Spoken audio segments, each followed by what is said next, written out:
Yeah, this happened very quickly over the past 24 hours. It seems to really have been prompted perhaps by Apple. Apple last night removed the entire library of Alex Jones's podcasts from their store. And then we've seen throughout the day actually, tech platforms just basically remove Alex Jones from their websites. Dangerfield,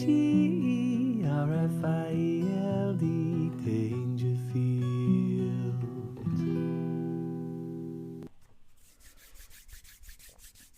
All right there, shocking.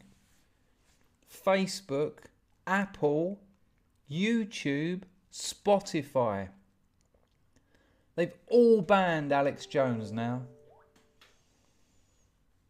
Alex Jones Infowars, fucking huge. The numbers were incredible. And these bullshit platforms. Oh, you know why? Hate speech.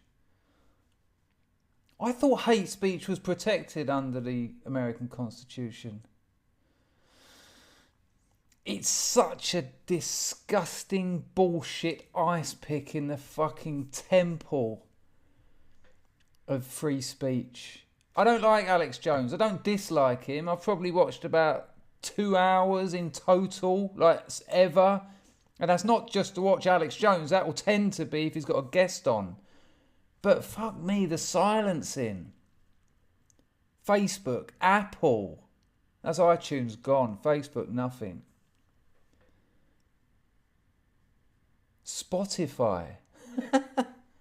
And YouTube. Hate speech. And there's some rattle about him, inciting violence. I mean, how can they justify that and yet still give a platform to, I don't know, CNN?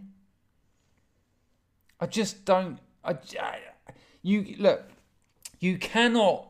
is impossible to start drawing lines like hate speech and not be political. Facebook, Spotify, Apple and YouTube have shown themselves here not as platforms, but as activists. It's shocking. There is a saving grace here, of course. It's so ridiculous, so ludicrous. It's showing these platforms what they are. And teenagers who are growing up now and looking at these things, they're not getting kudos for it. Facebook's yesterday's social network anyway, and the teenagers of today don't want to be on what their parents do.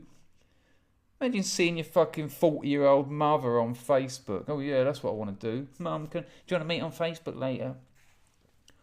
You know, they're fucking themselves over.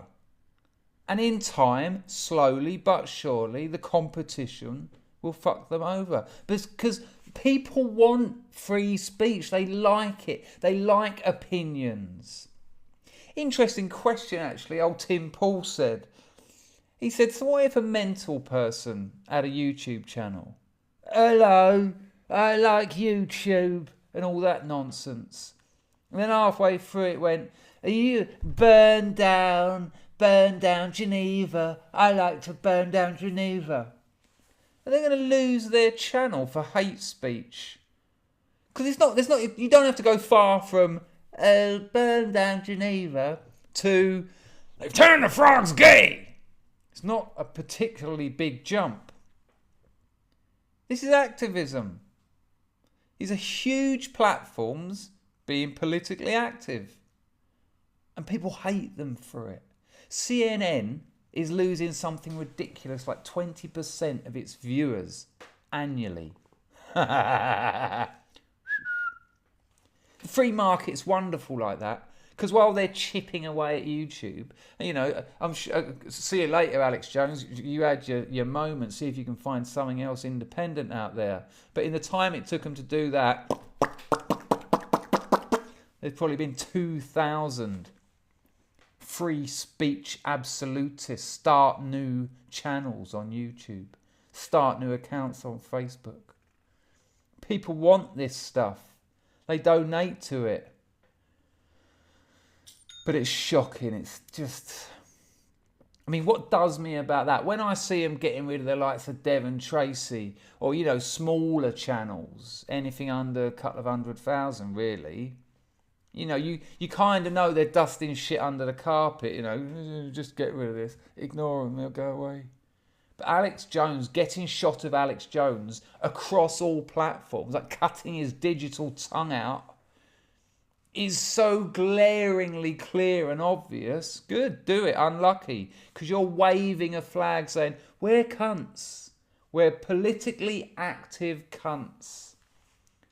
And the politics of these people, the fucking diversity, multicultural, globalist, elitist narrative is generally disliked. And it's growing, and it's growing. And the more they do shit like this, the more they look like the utter cunts they are. So as much as I am proper pissed off that they keep doing this. Because the annoying thing is, these platforms used to be great. The freedom to talk was amazing. And that's what sold them. That's what gave them value. Not only that, but it was a fair amount of it. And as that slowly gets... they become less appealing. People aren't interested. People like going to YouTube because you can find all sorts of stuff. In a few years' time, when you can find the Young Turks, CNN and a fucking cat on a skateboard, it ain't going to happen.